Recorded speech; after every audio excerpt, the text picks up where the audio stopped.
এটা এটা আমার একটা নতুন ছবি। এই পুজোর মধ্যেই করলাম ছবিটা। তো এটা একটা ছবির বিষয়টা হচ্ছে আমার দুর্গা। তো আমি এটা দেখাতে চাইছি যে পর্দার ভেতর থেকে দুর্গা বেরিয়ে আসছে। আমরা যে পুজো করি, 4 দিন 5 দিন আনন্দ করি, কিন্তু তারপরে তো আবার সেই সেই হয়ে যায় সমাজ, যেখানে নারীর অধিকার নিয়ে যখন প্রশ্ন তোলা হয়, তখন মানে সমাজের একটা শ্রেণী তাকে দাবি রাখা হয়।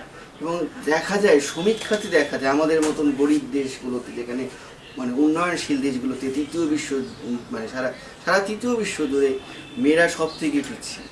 এবং ইদানিং তো আমরা দেখছি যে খুব উন্নত একটা দেশ, উন্নত একটা সমাজ, ইরানের মতন জায়গাতে, সেখানে মেয়েরা এগিয়ে আসছে তাদের এই পুরনো জোর জবরদস্তি চাপিয়ে দেওয়া হিজাবের বিরুদ্ধে। তো এটা এই আন্দোলন যেমন রয়েছে পৃথিবী জুড়ে, প্রগতিশীল আন্দোলন রয়েছে নারীদের, তেমনি বঞ্চনার শিকারের গল্প আমাদের কাছে প্রচুর আসে, আমরা শুনতে পারি টেলিভিশনে। সেই সময় ঠিক সেই সময় আমরা একটা বলি, দুঃখ প্রকাশ করি বা আমরা আরেকজনকে বলি, কিন্তু সেইভাবে আমরা কিন্তু কোনো এগিয়ে আসিনি। কিন্তু কথাটা হচ্ছে যে এটা কতদিন চলবে এটা, যেখানে একটা সমাজের নারী পুরুষ মিলে একটা আকাশ, অর্ধেক আকাশ নারী, সে কেন এত বঞ্চিত?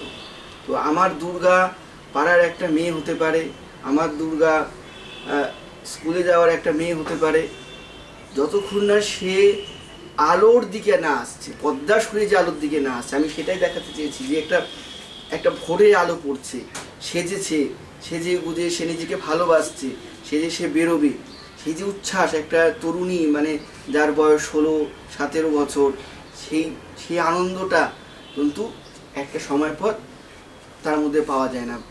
ব্যক্তিগত তার পারিবারিক হিসাবেও তাকে আটকে রাখা হয়, সব দিক থেকে বঞ্চিত করা হয় এডুকেশনে। এবং দেখা যায় যে একটা পরিবারে মেয়ে দুজন হচ্ছে, তারপরে ছেলে হচ্ছে, দেখা যাচ্ছে যে তার বাবা মাই ছেলেটাকে বেশি যত্ন নিচ্ছে, মেয়েদের প্রতি কেয়ার নিচ্ছে না, মেয়েদেরকে একটা সাধারণ স্কুলে ভর্তি করছে, ছেলেকে ভালো স্কুলে ভর্তি করছে। এই যে বৈষম্যের শিকার হচ্ছে, এবং নিপীড়ন, ধর্ষণ, সেক্সুয়াল হ্যারাসমেন্ট কর্মক্ষেত্রে সমস্ত জায়গাতে এর অবসান চাই। যতক্ষণ না এর অবসান হবে, ততক্ষণ আমাদের যে বলি মাতৃরূপে, শক্তিরূপে, তা কখনোই সম্ভব না। তো আমার এই বিষয় হচ্ছে পটে লেখা দুর্গা না, দুর্গা রক্তে মাংসে। যেই সমাজ নারীদের প্রতি বৈষম্য করছে, সেই সমাজের বিরুদ্ধে নারীকে এগিয়ে আসতে হবে। এবং সারা পৃথিবী জুড়ে বহু আন্দোলন হচ্ছে, ভোট দেওয়ার অধিকার, গণতান্ত্রিক আন্দোলন, সমস্ত কিছু হয়েছে, কিন্তু সেখানে বিজয় এসেছে নারীদের।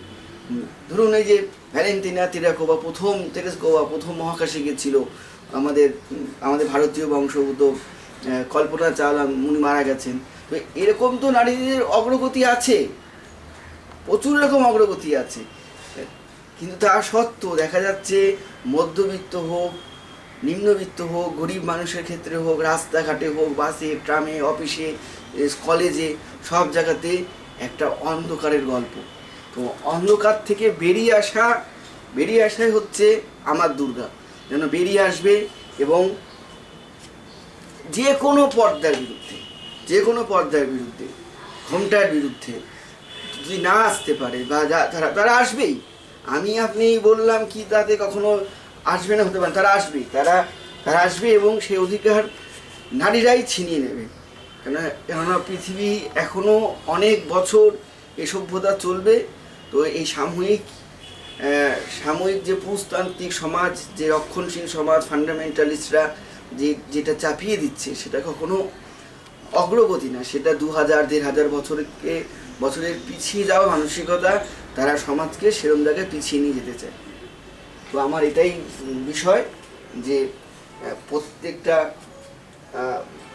দিন যেন দুর্গাপুজোই হোক। নমস্কার।